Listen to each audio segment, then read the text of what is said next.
Bonjour et bienvenue à l'église Étincelle. Je suis pasteur Rebecca Boulanger et c'est une joie de vous avoir avec nous, connectés ce matin, que ce soit sur YouTube, sur Facebook, en replay, peu importe où vous êtes dans le monde en réalité, parce que vous pouvez vous connecter. Et l'Esprit de Dieu, la Bible dit qu'il siège parmi les louanges de son peuple.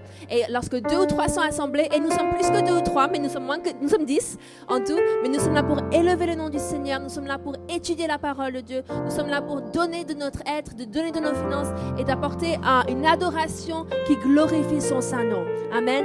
Donc juste saluer les personnes qui vous connectent, que vous revoyez, peut-être partager cette vidéo sur votre page Facebook. Qui sait qui pourra regarder? Avec Pasteur Philippe, on a vu des amis de la famille qui regardaient, qui peut-être n'auraient jamais passé le seuil de la porte. Mais grâce aux réseaux sociaux, ils osent regarder depuis le confort de chez eux une vidéo.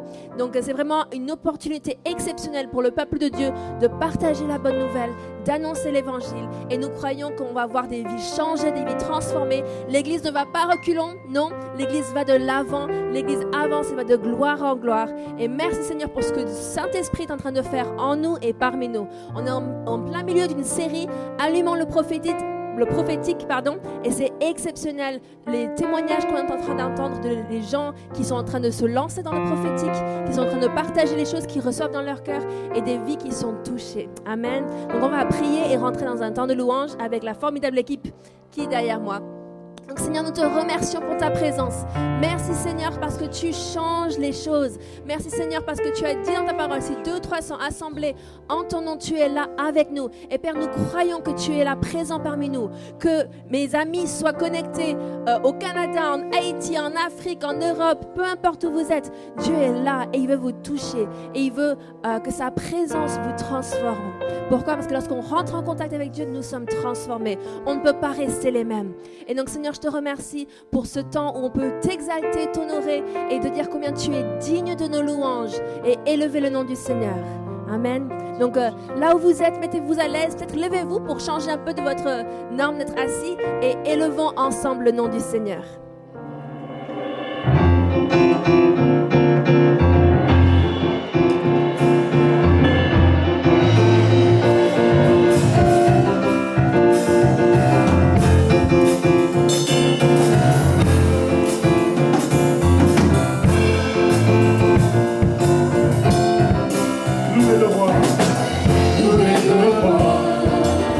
Sa mort nous a libérés, il a vaincu la mort.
Nos voix pour t'acclamer ce matin, pour proclamer ton nom, pour te dire merci et pour vraiment te célébrer.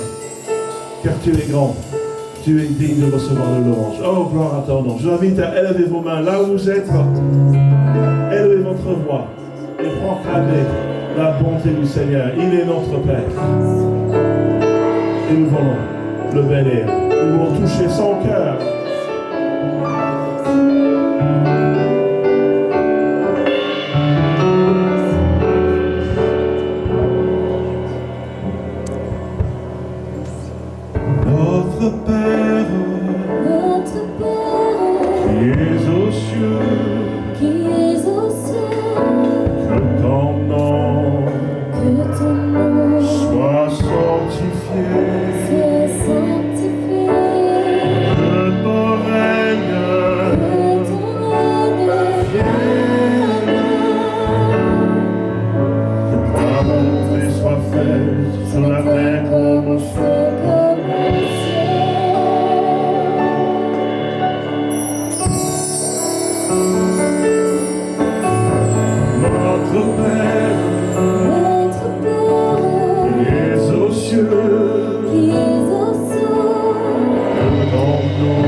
Yeah.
Merci à l'équipe de louange pour ce temps. Et oui, à lui appartiennent le règne, Amen. la puissance et la Amen, gloire. amen. Pour les siècles des siècles. Amen. Il est digne, n'est-ce pas? C'est tellement bon de se retrouver. Et je sais que pour l'instant, c'est encore en ligne. Il y a eu des annonces au niveau du gouvernement. Mais pour que vous soyez au courant, demain soir, lundi, nous allons nous voir avec l'équipe pastorale, le conseil d'administration. Nous allons prendre une décision collective sur quand nous allons reprendre les célébrations dans les locaux de l'Église. Parce que tout au long de ce temps, nous avons continué nos célébrations en ligne. Nous avons fait nos célébrations en ligne. Et nous allons les continuer pour l'instant parce que nous voulons vraiment réouvrir au bon moment, avec la sagesse de Dieu. Donc je sais que vous êtes pressés de vous retrouver, mais ce qu'on va faire, c'est qu'à la fin de cette réunion, on va se connecter sur les nouveaux salons qu'il y a sur Facebook. En anglais, c'est des rooms, et on pourra se voir et parler, échanger, et on va essayer de créer des moments où on peut se connecter et se voir, parce que vous nous voyez, mais nous aimerions aussi vous voir. Donc on va faire cela, on va essayer de trouver différents moyens de pouvoir se voir un peu plus, via Zoom ou via les salons sur Facebook. Donc nos réunions en ligne continuent le mardi soir. Nous avons prière et sainte scène à 19h. Et c'est un programme à peu près d'1 heure avec différentes interventions. Le vendredi soir, nous avons les disciplines d'un disciple de Jésus à 19h jusqu'à 19h30. Je sais qu'il y en a certains qui se connectent à 25, qui se disent « Ah, mais on voulait plus !» Mais il faut se connecter à 19h pour avoir la demi-heure. Et le dimanche à 10h. Donc voilà un peu pour les différentes annonces. On a eu un super temps avec Nathalie au niveau de l'évangélisation mercredi, de comment partager l'évangile en temps de crise. C'était vraiment fantastique. Et vous pouvez avoir ces notes si vous envoyez un mail à contact@égliseétincelle.com. Et on va voir les dîmes et les offrandes. Et on va regarder en 2 Corinthiens. Donc regardez dans vos Bibles. Moi j'ai mon smartphone parce que j'ai différentes traductions ici. Mais en 2 Corinthiens, chapitre 8, du verset 1 à 5. Il dit « Frères et sœurs chrétiens, nous voulons vous faire connaître ceci. Dieu a montré ses bienfaits dans les églises de la Macédoine. Beaucoup de souffrances les ont mis à l'épreuve, mais elles sont restées très joyeuses. Quel bon exemple pour chacun d'entre nous. Et elles ont donné beaucoup, sans compter, malgré leur très grande pauvreté. Les chrétiens ont donné ce qu'ils pouvaient, et même plus que cela, j'en suis témoin. Ils l'ont fait et pourtant on ne leur a rien demandé. Ils nous ont réclamé de pouvoir participer à cette aide pour les chrétiens de Jérusalem. Ils ont beaucoup insisté. Ils ont offert leur personne au Seigneur, ensuite à nous parce que Dieu le voulait. Cela a dépassé notre attente. Et vous savez, il y a eu beaucoup d'élan de générosité, de gestes de générosité de par les membres de l'Église pour les uns et les autres pendant ce temps de confinement. Et l'Église aimerait vous remercier du fond du cœur parce que nous avons vu vraiment que nous sommes une famille, pas seulement en parole, mais aussi en action. Et cela, c'est grâce à chacun d'entre vous qui ont donné. Et je sais certains, vous avez donné de votre nécessaire. Et merci, merci, merci du fond du cœur parce que je sais que celui qui sème moissonnera au temps convenable. Et on a mis en place une charité qui s'appelle Pain quotidien pour ceux qui aimeraient participer, que ce soit en allant faire des courses ou en donnant financièrement pour qu'on puisse aider les gens de l'église locale avec leurs courses. C'est pour les aider à être un soutien. Pourquoi? Parce que même dans leur nécessaire, ils ont donné, mais je sais que Dieu est celui qui pourvoit en abondance et pourvoira pour chacun d'entre vous. Donc si vous souhaitez donner aujourd'hui, vous pouvez le faire par PayPal sur notre site. Vous allez sur le site égliseétincelle.com, il y a la barre, il y a écrit donner, vous cliquez, vous pouvez donner par carte bancaire ou par PayPal, mais vous pouvez aussi donner par virement bancaire et vous pouvez demander le RIB de l'Église simplement par email. Donc voilà un peu les différents moyens de donner, mais merci à vous pour votre générosité parce que ça fait toute la différence. Et j'ai eu des échos et des personnes qui sont vraiment très, très touchées. Donc merci beaucoup à chacun d'entre vous. Et donc pendant ce temps de chant, vous pouvez donner.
bien avant les premiers battements de mon cœur, bien avant que je réveille à ta douceur, bien avant mes doutes, mes joies et mes douleurs. Tu réveilles toujours, je pourrais t'aimer. Tu réveilles toujours, je pourrais t'aimer.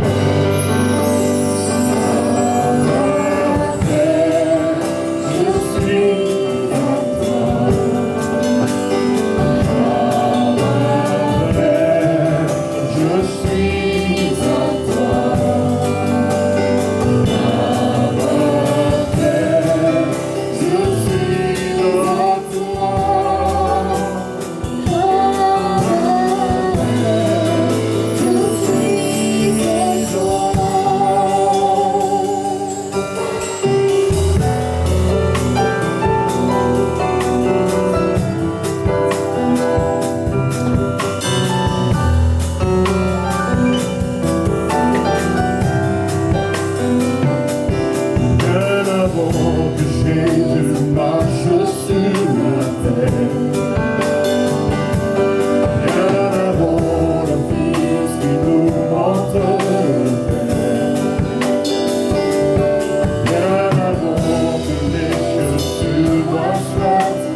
Bonjour à toutes et à tous, et nous sommes encore éloignés de corps, mais pas de cœur. Et nous passons 1h15 de qualité ensemble, et nous voulons connecter avec le Seigneur par des hymnes, des chants et des louanges, et nous voulons aussi connecter les uns avec les autres, et nous apprécions tant lorsque vous laissez un message sur les commentaires de la page. Donc nous sommes dans cette série qui s'appelle « Allumons le prophétique ». Donc je suis le pasteur Philippe Boulanger, pasteur de la plus belle église du monde, qui s'appelle l'église Étincelle. Et nous sommes au bon endroit, au bon moment, en train de faire de bonnes choses. Et donc nous allons continuer avec un 4e message, une 4e contribution de cette série du moment sur le prophétique. Est-ce que vous avez expérimenté le prophétique dans vos communautés de disciples? Vous avez essayé avec votre binôme, avec votre trinôme. Vous savez, c'est seulement en exerçant que nous allons pouvoir être des disciples de Jésus accomplis. Nous avons un texte clé qui se situe en 1 Thessaloniciens chapitre 5, les versets 19 à 22. Ça, c'est vraiment notre texte fondamental pour toute la série. Et Paul dit aux Thessaloniciens, une église en Europe, comme nous, une église européenne, il dit au verset 19, « N'éteignez pas l'esprit, ne méprisez pas les prophéties. » Comme quoi on peut les mépriser et comme quoi on peut éteindre l'esprit dans une église. Verset 21, « Mais examinez toutes choses, retenez ce qui est bon. » Verset 22, « Abstenez-vous de toute espèce de mal. » Ce texte, il est tellement riche qu'il nous donne vraiment le cadre idéal dans lequel nous pouvons opérer dans les dons spirituels. Premièrement, il nous dit de ne pas éteindre l'esprit et de ne pas mépriser les prophéties. Ça veut dire aspirer aux dons spirituels et les désirer ardemment. Ensuite, il nous dit d'examiner toutes choses et de retenir ce qui est bon. Donc, certaines fois, vous allez peut-être donner une prophétie ou recevoir une prophétie. Il y a une partie qui est bonne et l'autre partie qui n'est pas forcément bonne. Retenez ce qui est bon et filtrez ce que vous êtes en train de recevoir. Et finalement, abstenez-vous de toute espèce de mal. Cela revient donc à mûrir dans le ou les fruits de l'esprit. Et lorsque nous avons les trois, lorsque nous avons la parole de Dieu, nous avons les fruits de l'esprit et les dons de l'esprit, à ce moment-là, nous allons marcher dans le caractère et la puissance de Christ. Non, mais est-ce que vous le désirez? Est-ce que vous désirez marcher dans le caractère et la puissance de Christ? Ou vous voulez juste une vie chrétienne qui ne rime à rien, une vie chrétienne là, qui va de temps en temps à l'église le dimanche, une vie chrétienne qui de temps en temps... Non, on est appelé à devenir des disciples de Jésus. Et lorsqu'on devient disciple de Jésus, on devient davantage comme lui. Et on marche dans son caractère et on marche dans la puissance de Christ grâce au Saint-Esprit qui a été déversé sur nous. Gloire à Dieu. Il y a un évangéliste qui s'appelle Christopher Hallam que nous avons reçu ici l'an dernier. Il a dit ceci, « Les dons authentifient le message, alors que les fruits authentifie le messager. » Donc vous voyez que ce n'est pas parce qu'on coule dans les dons de l'esprit que nous sommes mûrs dans les fruits de l'esprit. Voyez-vous, les dons authentifient le message de l'évangile, comme quoi Christ est mort, enseveli, ressuscité, mais les dons ne nous empêchent pas de mûrir dans les fruits parce que ce sont les fruits de l'esprit qui authentifient le messager. Nous avons vu plusieurs choses pendant cette série. La première, c'était nous ne sommes pas conduits par les prophéties, mais par l'Esprit de Dieu. Nous sommes dans une meilleure alliance qui est basée sur de meilleures promesses. Nous n'avons plus besoin d'aller voir le prophète Samuel comme à l'époque pour demander la direction pour notre vie. Non, il nous a donné le Saint-Esprit à l'intérieur de nous pour que nous puissions être conduits et dirigés. Donc nous sommes conduits par l'Esprit, pas par les prophètes et pas par les prophéties. Ensuite, la grande idée numéro 2 était la suivante. On avait vu qu'une parole prophétique, elle a 3 buts principaux. Elle édifie, elle exhorte et elle console. Elle édifie, elle exhorte et elle console. Mais ce n'est pas parce qu'elle édifie, exhorte et console qu'on ne doit pas l'éprouver. On avait vu dans notre texte clé qu'il faut examiner toutes choses et retenir ce qui est bon. À qui est la responsabilité d'examiner? C'est à celui qui la reçoit. Mais celui qui donne a aussi une responsabilité de donner ce qu'il a reçu de Dieu et de ne pas donner trop, de ne pas donner pas assez, mais de donner vraiment ce qu'il a reçu de Dieu. En d'autres termes, nous avons appris jusqu'à présent comment recevoir une parole prophétique et nous avions établi qu'elle n'a pas la même véracité que la parole écrite de Dieu. Le plus haut niveau de révélation il est dans notre Bible, d'accord? Vous voulez le plus haut niveau de révélation? Eh ben, vous pouvez ouvrir la parole écrite du Seigneur, ok? Donc une parole prophétique, elle n'a pas le même niveau de révélation que la parole écrite de Dieu. Et on avait vu, je ne vais pas les répéter, mais on avait vu différentes questions que l'on peut se poser quand on reçoit une parole de Dieu. Par exemple, la première, est-ce qu'elle est en accord avec la parole écrite de Dieu? Est-ce qu'elle confirme mon témoignage intérieur? Est-ce qu'elle édifie, exhorte, console, etc. Donc plusieurs bonnes questions. Est-ce qu'elle me libère ou est-ce qu'elle m'entrave dans l'esclavage? Donc de bonnes interrogations à se poser. Et la semaine dernière, c'était bon aussi. Nous avions parlé du dessein de Dieu pour votre vie.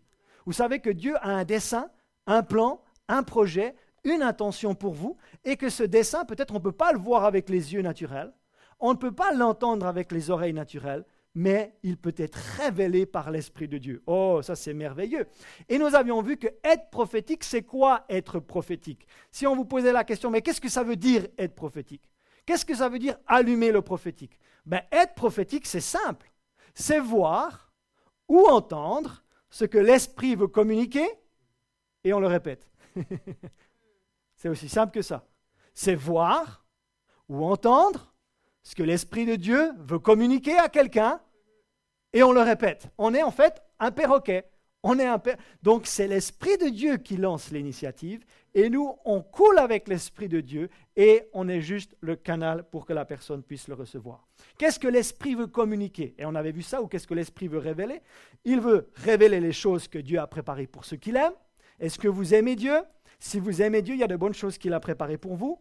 On a vu que l'Esprit voulait aussi nous révéler les choses que Dieu nous a données par sa grâce, et ce sont de bonnes choses, d'accord? Donc, être prophétique, c'est quoi? C'est recevoir de Dieu, puis transmettre de sa part. Recevoir de Dieu et transmettre de sa part. Donc, on va aller dans un texte ce matin pour ajouter un petit peu de matière. Et vous pouvez ouvrir votre Bible en 1 Corinthiens, chapitre 1. 1 Corinthiens, chapitre 1. La première lettre de Paul aux Corinthiens, c'est l'épître qui comporte le plus d'ingrédients ou d'éléments sur les dons spirituels.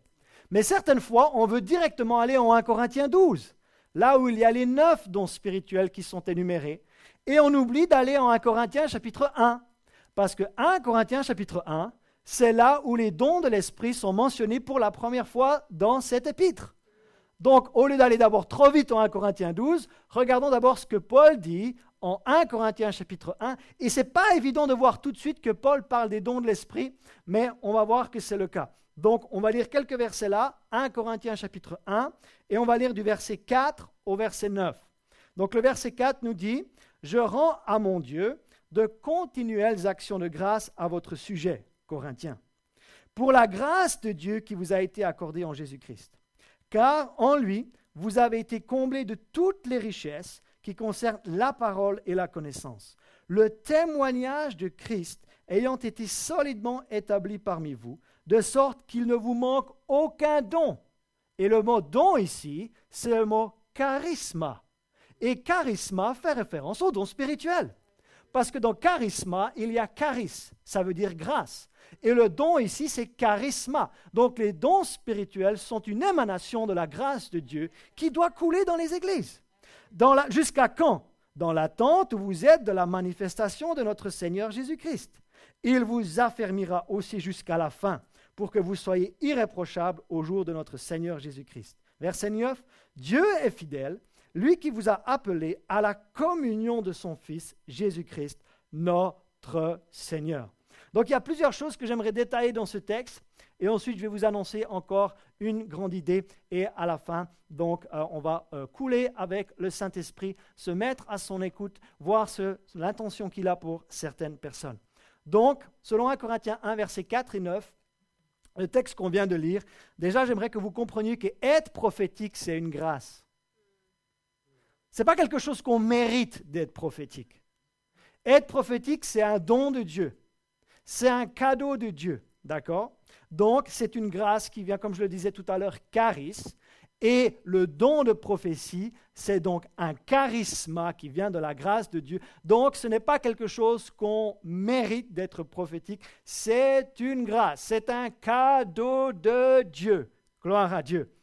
ensuite, donc, dans 1 Corinthiens 1, verset 4, il dit aux Corinthiens, « Je rends à mon Dieu de continuelles actions de grâce à votre sujet pour la grâce de Dieu qui vous a été accordée en Jésus-Christ. » Donc, il y avait vraiment un déversement de la grâce de Dieu dans l'Église aux Corinthiens. Et on va voir que ce déversement de grâce, il s'est manifesté par les dons spirituels, d'accord? D'ailleurs, ils en avaient beaucoup de ces dons spirituels parce que Paul leur dit, « Il ne vous manque aucun don. » Donc, eux, leur problème, ce n'était pas les dons spirituels, c'était les fruits de l'esprit. D'accord? Donc, raison pour laquelle nous voulons être équilibrés. Est-ce que c'est possible d'être équilibré encore dans ces temps? D'avoir les fruits de l'esprit et les dons de l'esprit? Les Thessaloniciens, c'était l'inverse. Ils avaient les fruits, mais pas les dons. Et les Corinthiens, ils avaient les dons, mais pas les fruits. Mais à l'église étincelle ici, tant que je suis le pasteur, on va avoir les fruits et les dons de l'esprit. Gloire à Dieu. Donc, c'est quoi la différence entre être prophétique et être un prophète? Ce n'est pas la même chose d'être prophétique et d'être un prophète. Être un prophète, c'est un appel de Dieu. Et là aussi, vous ne pouvez pas choisir. Soit vous êtes appelé à être prophète, soit vous n'êtes pas appelé à être prophète. Donc, être prophète, c'est un appel de Dieu, alors que être prophétique, c'est un don de Dieu. Finalement, le prophète, c'est lui qui a le don de Dieu à l'Église.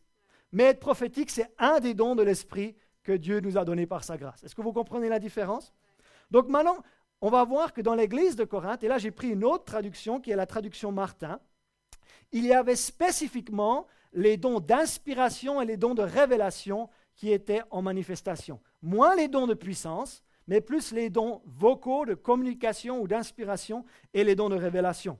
Donc 1 Corinthiens chapitre 1 verset 5, donc les dons d'inspiration, ce sont des dons qui disent quelque chose. Donc, par exemple, les langues, l'interprétation des langues et la prophétie. Alors que les dons de révélation, ils révèlent quelque chose. Ça, c'est la parole de connaissance, la parole de sagesse et le don de discerner les esprits.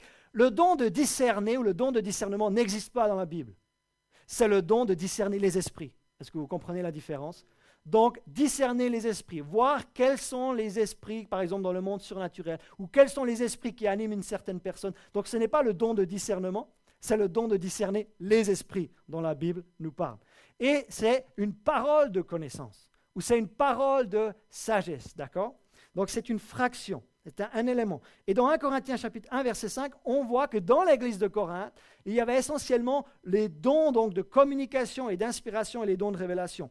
Et c'est ce que nous lisons dans « De ce qu'en toute chose, vous êtes enrichis ». Ils étaient tellement enrichis en Christ de ces dons, de tout don de parole. Donc les dons de parole, c'est ce que je viens de dire tout à l'heure. Les langues, l'interprétation des langues, et puis donc la prophétie. Et de toute connaissance ou de toute révélation, d'autres traductions disent. Donc ça, ce sont les dons de révélation. Et j'aimerais vous faire remarquer que dans le prophétique, il y a beaucoup de dons spirituels. Donc des dons spirituels, il y en a 9. Et finalement, il y en a 6 sur 9 qui touchent au prophétique. Vous vous rendez compte? C'est beaucoup. C'est 2/3 des dons spirituels qui touchent au prophétique. Donc, si on n'est jamais enseigné sur le prophétique, si on n'est jamais enseigné sur comment donner une parole de prophétie, on va passer à côté de 2/3 des dons spirituels que Dieu a donnés à son Église. Est-ce que vous savez que quand vous parlez en langue, certaines fois, ça peut être une langue connue pour quelqu'un d'autre? En fait, vous êtes en train de parler parfaitement le chinois, vous êtes en train de parler parfaitement une langue d'une tribu de quelque part, et vous êtes en train de dire les mystères de Dieu alors que vous êtes en train de parler en langue. Ça, c'est extraordinaire. Et c'est aussi lié au prophétique. Lorsque vous interprétez le parler en langue, ben là, vous retombez sur la prophétie. Lorsque vous prophétisez, vous n'avez pas besoin de langue, mais vous édifiez, vous consolez, vous exhortez. Et après, tous les dons de révélation touchent au prophétique aussi. Lorsqu'on a une parole de connaissance, quelque chose nous est révélé dans le passé ou dans le présent, concernant une personne, concernant un lieu, concernant des faits, ou une parole de sagesse, là on a vraiment une révélation du futur qui nous est montrée, ou alors comme on le disait tout à l'heure, le fait de pouvoir discerner dans le monde spirituel. Dieu nous donne la capacité par son esprit de voir le monde spirituel, ce que l'œil ne voit pas, ce que l'oreille n'entend pas. Donc c'est très important d'apprendre. Et qu'est-ce que vous en pensez? C'est important le prophétique? Si ça touche 2/3, 6 dons sur 9, touche de près ou de loin au prophétique. Et dans cette église de Corinthe, ils avaient donc beaucoup ces dons-là, beaucoup les dons qui touchaient au prophétique.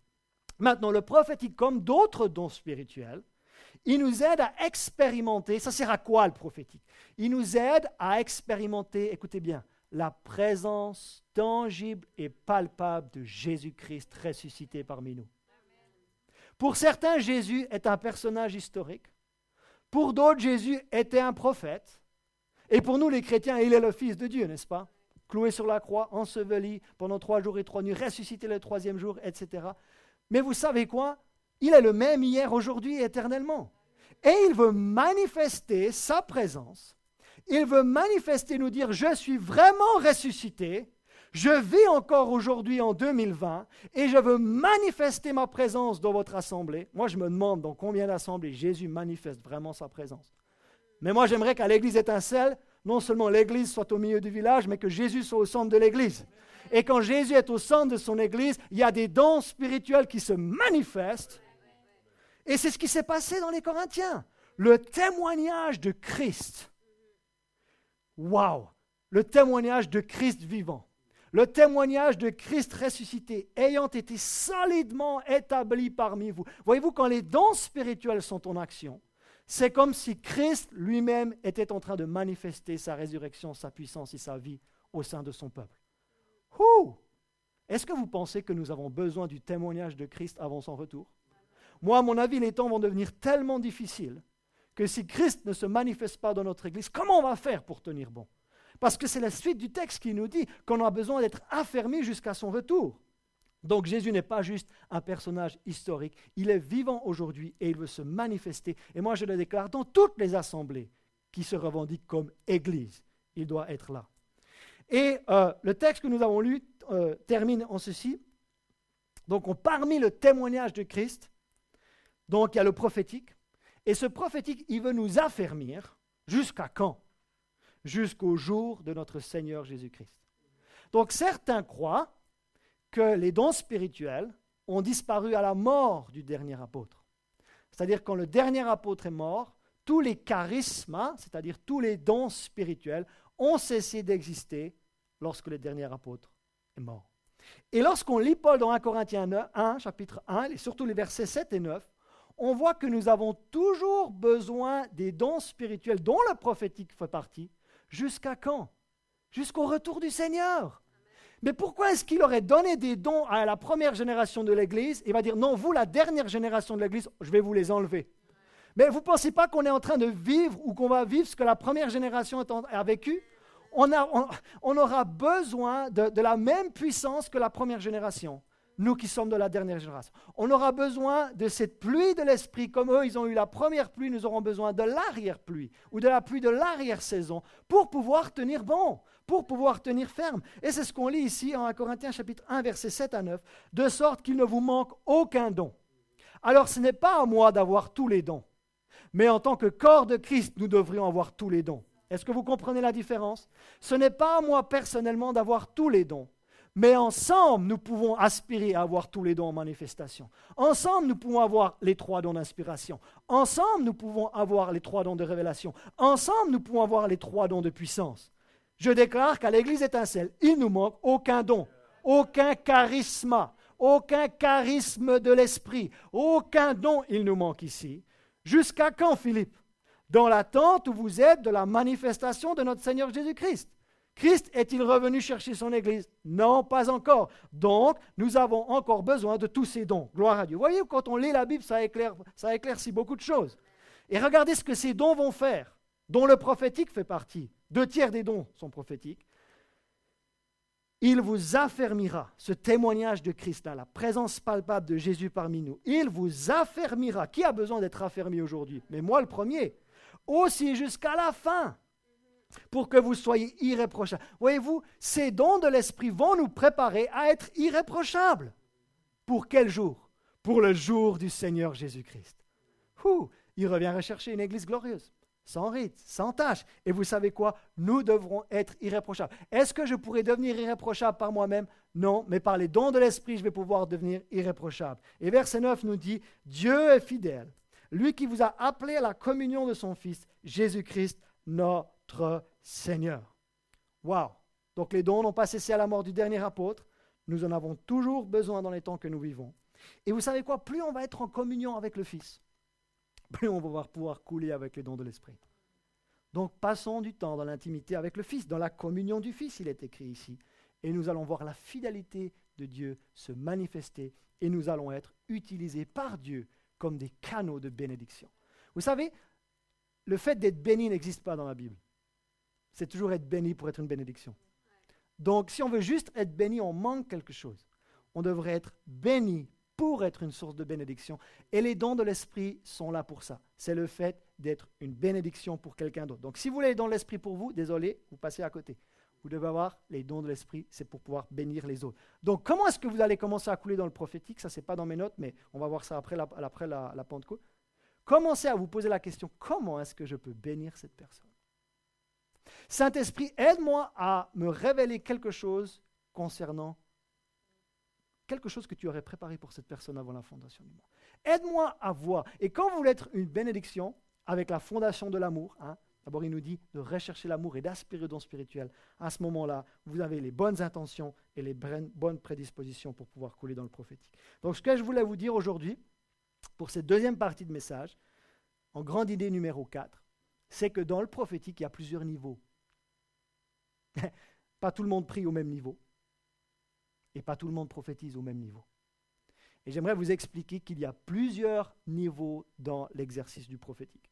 Et j'aimerais vous dire que dans l'esprit, il y a plusieurs niveaux aussi. Et raison pour laquelle le baptême du Saint-Esprit, avec la preuve biblique de parler en langue, mais ce n'est que le début. Allô, ce n'est pas là qu'on s'arrête. C'est juste la porte au surnaturel de Dieu qui a été ouverte. Mais maintenant, il faut grandir dans l'esprit. Est-ce que vous avez envie de grandir dans l'esprit? Et à ce moment-là, on va voir qu'il y a plusieurs niveaux dans l'exercice du prophétique. Premièrement, il y a ce qu'on appelle la prophétie ponctuelle. Donc, c'est quelqu'un qui prophétise, mais de façon pas régulière. Quelqu'un qui ne prophétise pas de façon fréquente. C'est quelqu'un qui, de temps en temps, il a une prophétie ponctuelle. D'accord? Donc, on voit ceci dans l'Ancien Testament. Et je ne sais pas si vous connaissez cette histoire, mais c'est le jour où l'ânesse a parlé et a prophétisé à son maître, qui s'appelait donc Balaam.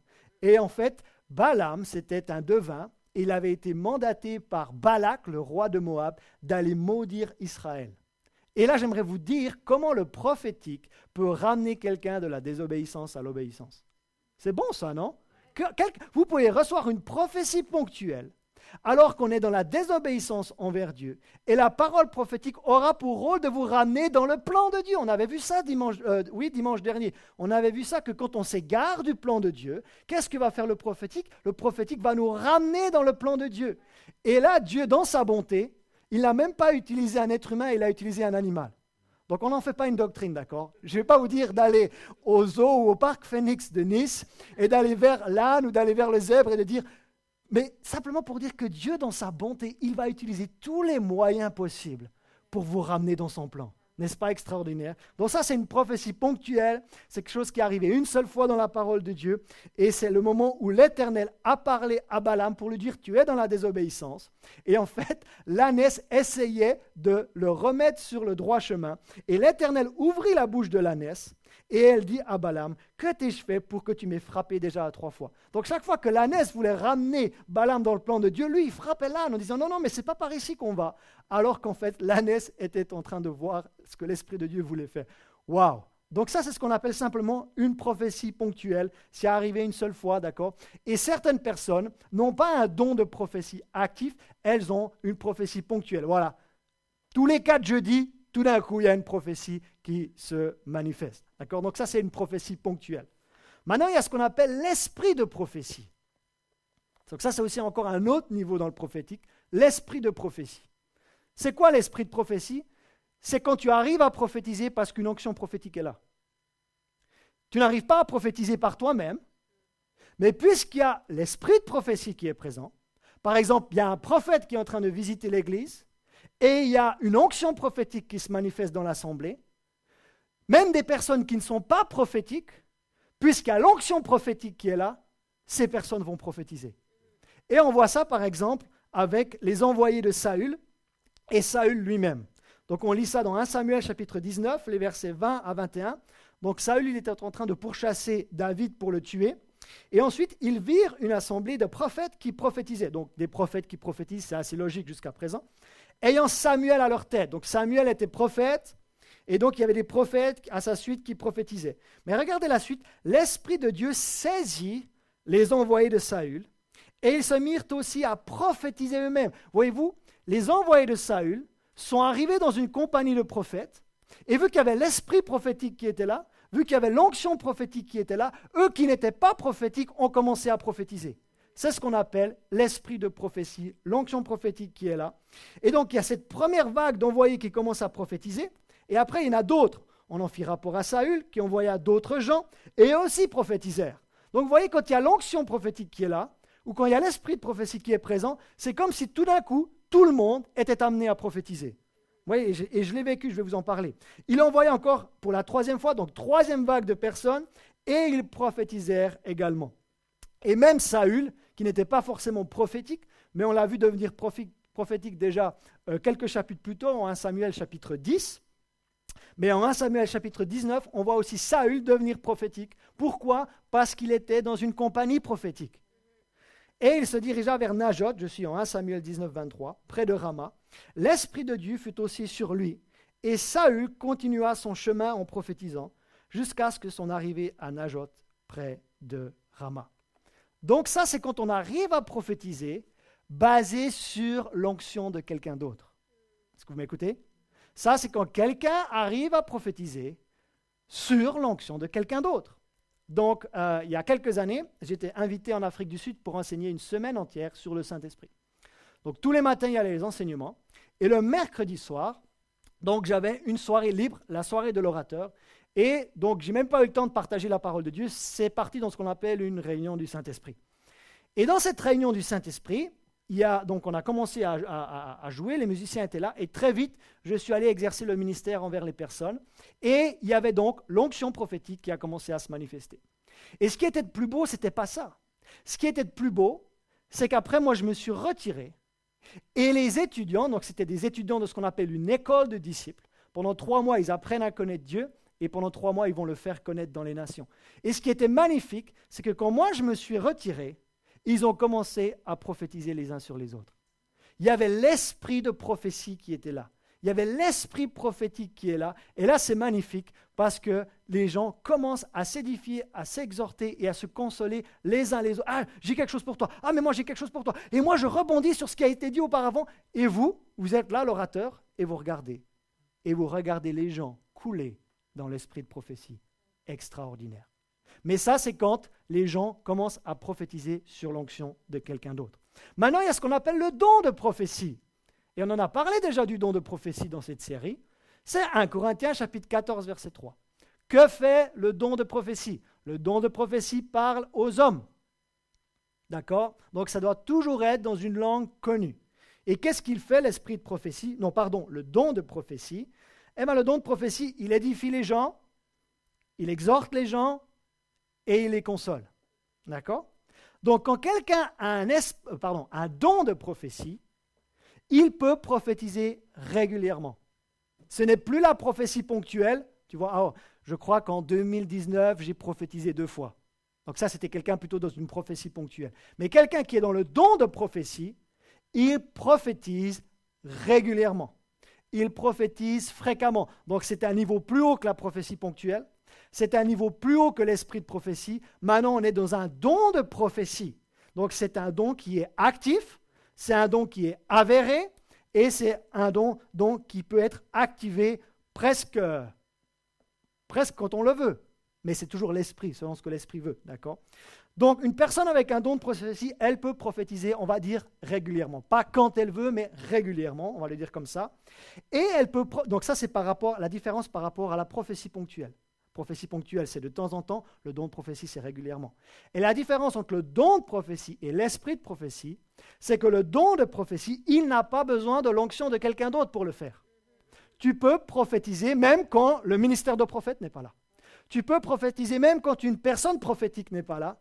Tu as le don de prophétie et à ce moment-là, tu peux être là dans ton binôme, dans ton trinôme et le don de prophétie peut se manifester sans l'onction de quelqu'un d'autre. OK ? Donc on voit ça par exemple que dans la parole de Dieu, donc c'est les filles de l'évangéliste Philippe à Césarée. Les filles de Philippe, il avait 4 filles vierges et la Bible nous dit qu'elles prophétisaient. Elles n'étaient pas dans le ministère de prophète qui est encore un niveau plus élevé, elles étaient dans l'exercice du don de prophétie. Vous trouvez ça donc en Actes chapitre 21, les versets 8 et 9. Et ensuite, après le don de prophétie, il y a ce qu'on appelle des personnes prophétiques. Donc, c'est quoi des personnes prophétiques? C'est des personnes qui prophétisent depuis un moment. C'est des personnes qui ont une expérience dans le prophétique. Ce ne sont pas des personnes qui sont dans le ministère de prophète, mais ce sont des personnes qui ont activé le don de prophétie depuis quelques années. Et ces personnes, donc, sont expérimentées dans le prophétique. Et ces personnes-là, je n'ai pas un verset pour cette catégorie de personnes, mais ces personnes deviennent une grande bénédiction pour le leadership de l'Église locale. Pourquoi? Parce qu'elles apportent cette fibre prophétique, elles apportent cette couleur prophétique dans la vie de l'Assemblée. Qui pense que le prophétique est nécessaire dans l'Église locale? Souvent, le prophétique, c'est dans un séminaire. C'est dans une formation particulière, mais dans la Bible, le prophétique était actif dans les églises locales. Vous regardez à Rome, il y avait le prophétique, à Antioche, il y avait le prophétique. Il y avait le prophétique dans les assemblées. Et merci Seigneur pour les formations, mais ça devrait être donc déployé dans l'église locale. Mais vous savez quoi? Pour devenir une personne prophétique, ça peut prendre des années. Donc, progresser dans le prophétique, ça prend du temps. D'accord? On ne devient pas du jour au lendemain une personne prophétique. D'accord? Ça prend du temps de grandir dans la vie de l'esprit. Est-ce que vous m'avez entendu? Ça prend du temps de grandir dans la vie de l'esprit et surtout de prendre confiance dans ces choses. Et je termine pour ce matin avec le dernier niveau qui est finalement le plus haut niveau, c'est d'être dans le ministère de prophète. Le ministère de prophète. Donc on a parlé de la prophétie ponctuelle. On a parlé de l'esprit de prophétie, on a parlé du don de prophétie, on a parlé de personnes prophétiques.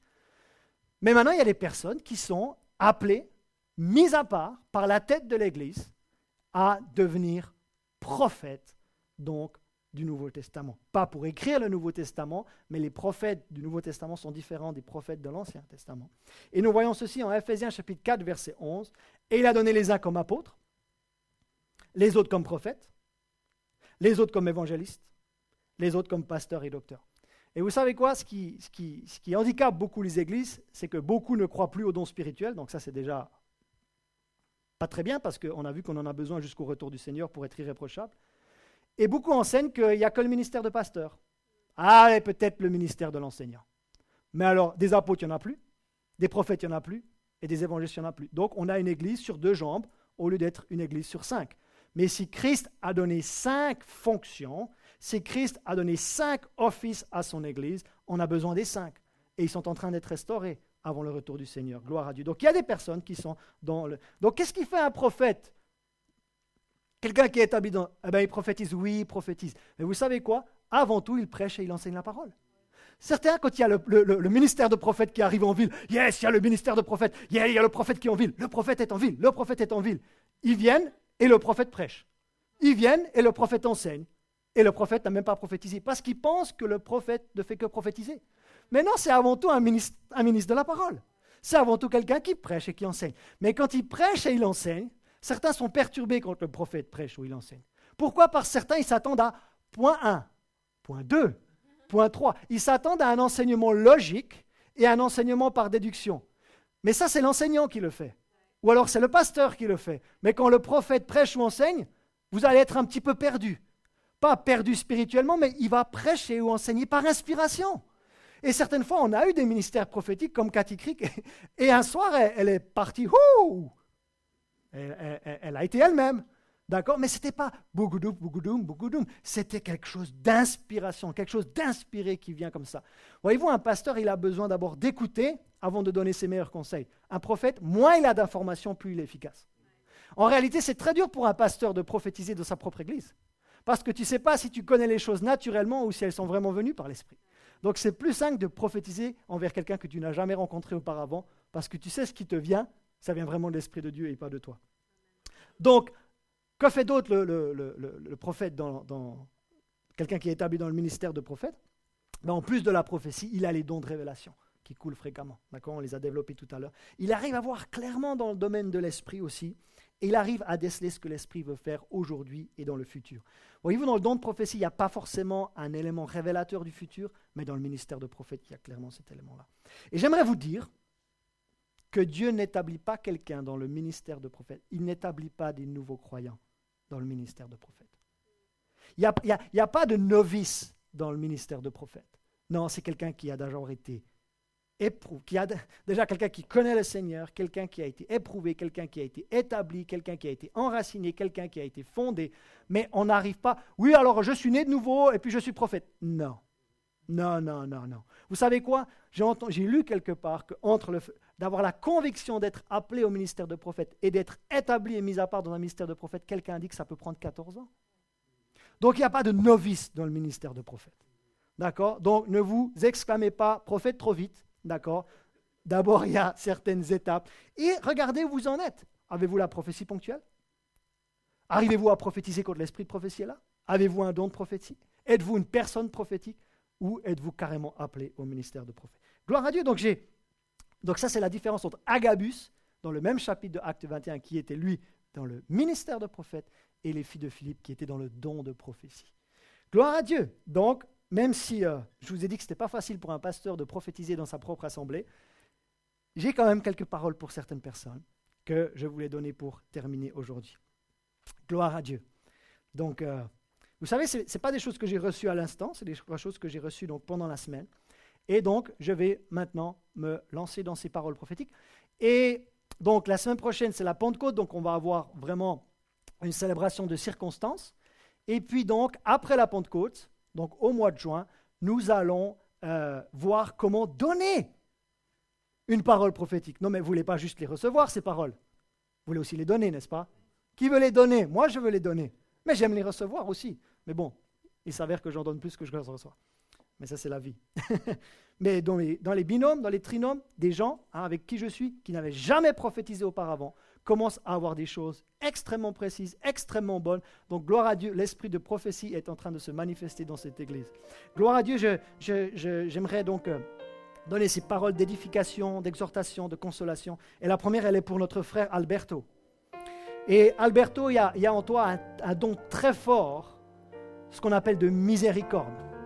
Et tu peux aller en Romains chapitre 12, verset 18, et tu vas voir qu'il y a les 7 dons de grâce, ou 7 dons de motivation, et que parmi ces dons, il y a ce qu'on appelle le don de miséricorde. Chez toi, frère Alberto, il y a une compassion que Dieu t'a donnée pour les gens, et cette compassion, elle est plus élevée que les autres personnes. Et tu sais quoi, c'est la compassion du Seigneur. Et Jésus, quand il était sur la terre, dans les évangiles, il était ému de compassion. Mais sa compassion l'a toujours amené à l'action. Et moi, Alberto, je te vois démontrer concrètement l'amour de Dieu, mais pas seulement en parole, mais en action aussi. Il y a une compassion pour les gens qui sont en marge de la société. Il y a une compassion pour les indigents, c'est-à-dire les personnes qui sont dans le besoin. Il y a une compassion pour les marginalisés. Il y a une compassion pour ceux qui ne sont pas forcément dans le moule. Mais le Seigneur t'a donné son cœur pour ces personnes. Et je te vois concrètement aider ces personnes, jour après jour, et semaine après semaine, et mois après mois. Et ça va te donner là une telle satisfaction de pouvoir être utile. Et ça va te donner une telle satisfaction parce que tu vas connecter le don principal que Dieu t'a donné avec ton service. C'est là que la vie chrétienne devient bonne. C'est quand on connecte notre don avec notre service. Quand mon don ou le service que je fais pour le Seigneur est connecté à mon don, il y a de la satisfaction et il y a vraiment de l'édification. Donc ça va non seulement t'édifier toi personnellement, mais ça va aider les autres aussi dans leur vie quotidienne. Gloire à Dieu. Tu démontres l'amour de Dieu en acte. Pour notre très chère Geneviève, et dans cette église, nous te connaissons surtout dans le ministère d'aide. Donc, c'est-à-dire c'est quelqu'un qui prend soin et qu'on ne voit pas forcément devant, mais quelqu'un qui prend soin de ce qui se passe derrière. Et tu es entré dans une nouvelle phase de vie, parce que ta vie professionnelle s'est arrêtée. Et de la même façon que cette nouvelle phase de vie s'ouvre à toi, je vois une nouvelle phase de service pour le Seigneur qui s'ouvre à toi. Et cette nouvelle phase de service, elle va être moins dans le ministère d'aide et elle va être plus dans le ministère avec les gens. Elle va être plus dans le relationnel avec les personnes. Et il y a vraiment cette couleur pastorale, sans être dans le ministère de pasteur, mais il y a une couleur pastorale. Il y a un amour pour les gens et il y a une couleur pastorale très forte dans le relationnel. et qui est en train d'émerger et c'est en train de grandir en toi. Et j'ai ce verset qui est dans Jacques, chapitre 1, verset 19, qui nous parle d'être prompt à écouter. Il y a une faculté d'écoute qui est plus forte que chez les autres. Et ce dont on a besoin aujourd'hui, ce n'est pas seulement des gens qui parlent, mais ce sont des gens qui écoutent. Et je te vois faire partie de ces personnes qui écoutent. Je te vois faire partie de ces personnes qui s'assiedent à côté d'une autre pour simplement les écouter, pour simplement être là, avoir cette présence, être une présence pour cette personne, être un réconfort pour cette personne, être une consolation pour cette personne. Et mercredi, on a vu dans le Zoom sur l'évangélisation, on avait vu un petit peu le ministère de consolation, de présence. Et moi, je te vois vraiment dans cette nouvelle phase qui s'ouvre à toi, rentrer dans cette dimension-là, selon Jacques chapitre 1, verset 19. Quelque chose aussi pour notre bien-aimé Brahim. Un vase d'honneur. Un vase d'honneur, j'ai dit. Un vase d'honneur est en train d'être façonné par le potier. Dieu, c'est le potier. Et nous sommes l'argile. Et tu vas voir que Dieu, lorsqu'on lui donne la matière première, tu pourras aller voir dans Ésaïe 64, verset 7. Ésaïe 64, verset 7. Il veut nous façonner à son image. Tu pourras lire aussi dans Jérémie chapitre 18 que le prophète Jérémie va vers un potier et il essaye de faire un premier vase, mais ça ne réussit pas. Et après, il va faire un deuxième vase et ça réussit.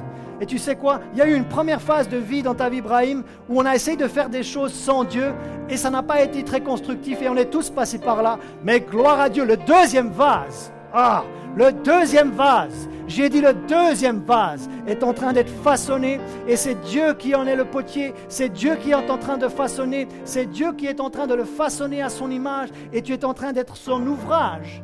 Et tu as un nouvel ouvrage en Christ Jésus. Et il est en train de te préparer, de te façonner pour rentrer dans les bonnes œuvres qu'il a préparées d'avance pour toi. Mais dans un vase, il y a là où on le façonne, là où il faut le laisser durcir et là où on l'emploie.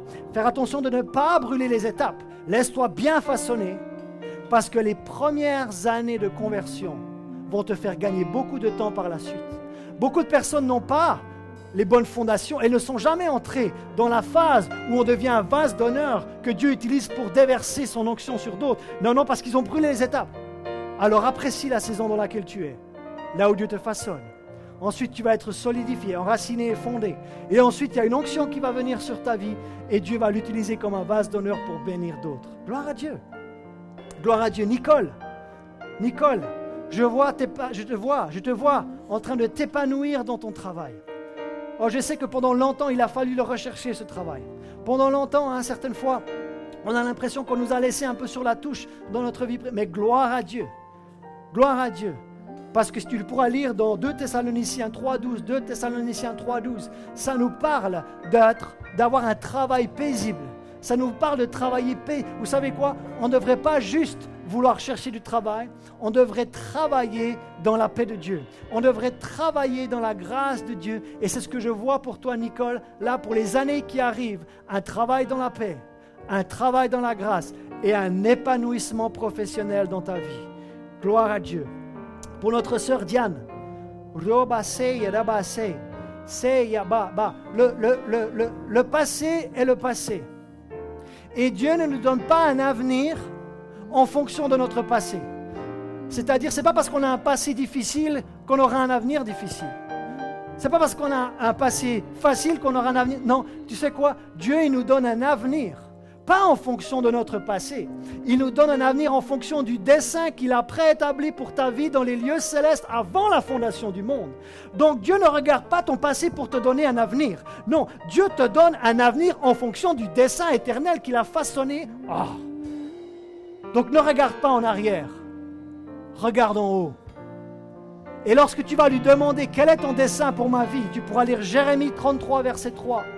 Tu vas voir que ceux qui le demandent à Dieu, Dieu il le donne à ceux qui le lui demandent. Ceux qui frappent, il leur répond.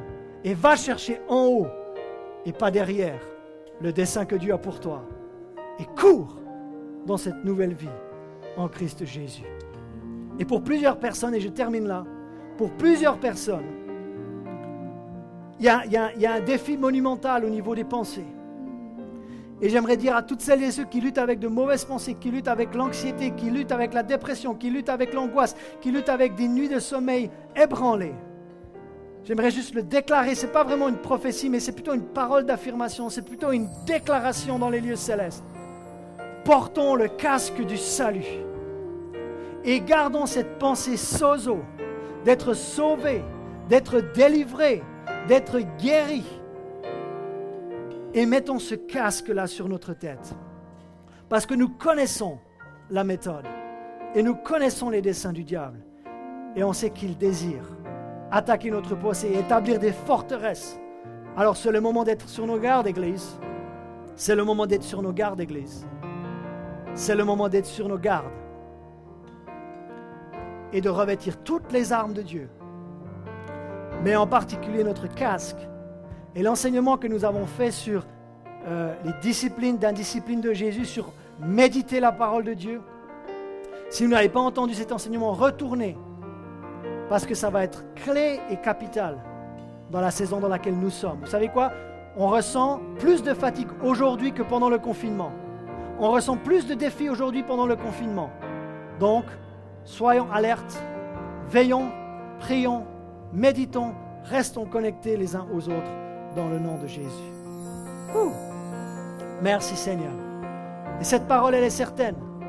Cette parole, elle est certaine que Jésus-Christ est venu dans le monde pour sauver les pécheurs. Dont moi, Philippe Boulanger, je suis le premier. Et j'aimerais vous dire que c'est le moment de reconnaître notre situation de pécheur devant Dieu et d'invoquer Jésus-Christ comme son Seigneur et son Sauveur personnel. Il n'est pas venu nous juger, il est venu être jugé à notre place. Et quiconque se repent de ses péchés et place sa foi en Christ et en Christ seul, il obtient le pardon de ses péchés par la foi sans les œuvres. Il reçoit la vie éternelle. Et je vous donne et je vous lance cette invitation de prier avec moi là où vous êtes et de dire comme quoi il est venu pour sauver les pécheurs dont vous êtes le premier. Est-ce que vous êtes prêts? Seigneur Jésus, je crois que tu es venu. Et que cette parole est certaine. Que tu es venu sauver les pécheurs. Je l'admets. Je le reconnais. Je suis pécheur et j'ai péché. Donc privé de la gloire de Dieu. Mais aujourd'hui, je reconnais ce que tu as fait pour moi. Et je place ma foi dans l'œuvre rédemptrice de Christ. Je me détourne de cette vie antérieure. Et je me tourne et je regarde ta mort pour moi, ton ensevelissement pour moi, ta résurrection pour moi. Et je t'invoque de tout mon cœur. Et je te déclare Sauveur de mon âme, Seigneur de ma vie et le Maître que je désire suivre à partir d'aujourd'hui. Amen, amen, amen, amen. Prenez la main de Dieu. C'est encore la période de la grâce. C'est encore l'heure de recevoir le pardon de ses péchés. C'est encore le moment. Saisissez cette opportunité maintenant parce que l'ère de la grâce arrive à son terme. Les derniers des derniers jours arrivent. Et ça sera trop tard après. C'est encore le moment de le faire. Et si vous l'avez fait, vous savez quoi? Dites-le nous par un émoticône de la croix. Mettez l'émoticône de la croix violette sur les commentaires de notre page Facebook pour qu'on puisse prendre contact avec vous, pour qu'on puisse vous proposer le baptême d'eau quand on va faire de prochains baptêmes d'eau et qu'on puisse vous aider à marcher dans cette nouveauté de vie et à entrer dans ce que Dieu a préparé d'avance pour vous. Je vous bénis dans le précieux nom de Jésus et que vraiment le Seigneur vous dirige vers la patience de Christ et l'amour de Dieu. Louons ensemble. De l'aube au coucher du soleil, tes splendeurs nous émerveillent, et notre cœur d'enfant répond en glorifiant ton nom. De l'aube au coucher du soleil, tes splendeurs nous émerveillent, et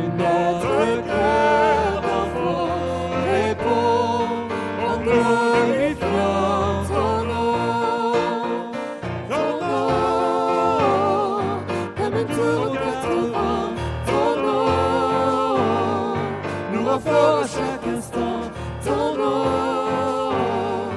Que tous les peuples entendent un chant, car aucun autre nom n'est plus grand que ton nom.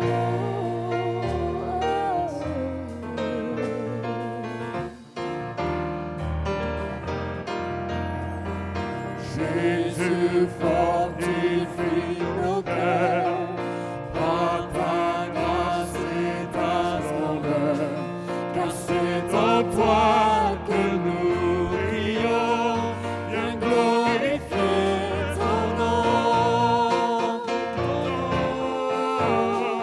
Comme un tour aux quatre vents, ton nom, nous rend fort à chaque instant, ton nom.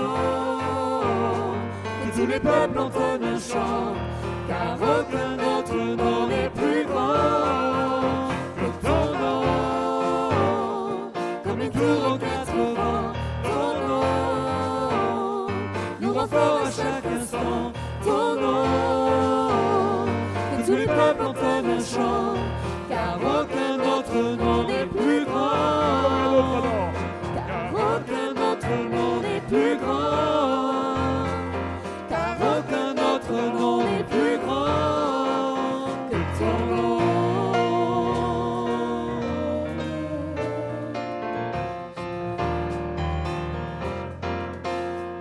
Car aucun autre nom n'est plus grand. Car aucun autre nom n'est plus grand. Car aucun autre nom n'est plus grand que ton nom.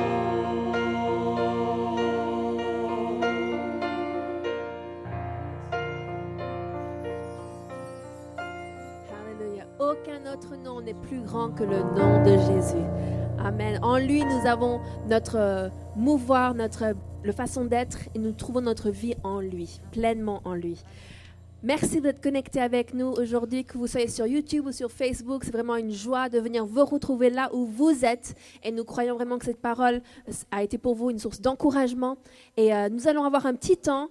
Connectez-vous sur le salon Facebook qui va s'apparaître. On va mettre le lien en dessous. Comme ça, si vous voulez dire bonjour et saluer un peu les gens, ça fait comme un lieu d'hospitalité virtuel, mais comme ça on peut connecter avec vous. Ou sinon, rendez-vous mardi à 19h, vendredi 19h et dimanche à 10h pour nos autres réunions en ligne. Et vous pouvez tous les revoir en replay, les partager avec votre entourage. Mais que le Seigneur vous bénisse et qu'il vous garde, qu'il fasse luire sa face sur vous et qu'il vous donne sa paix. Amen. Donc soyez bénis, passez un excellent dimanche et on vous dit à mardi.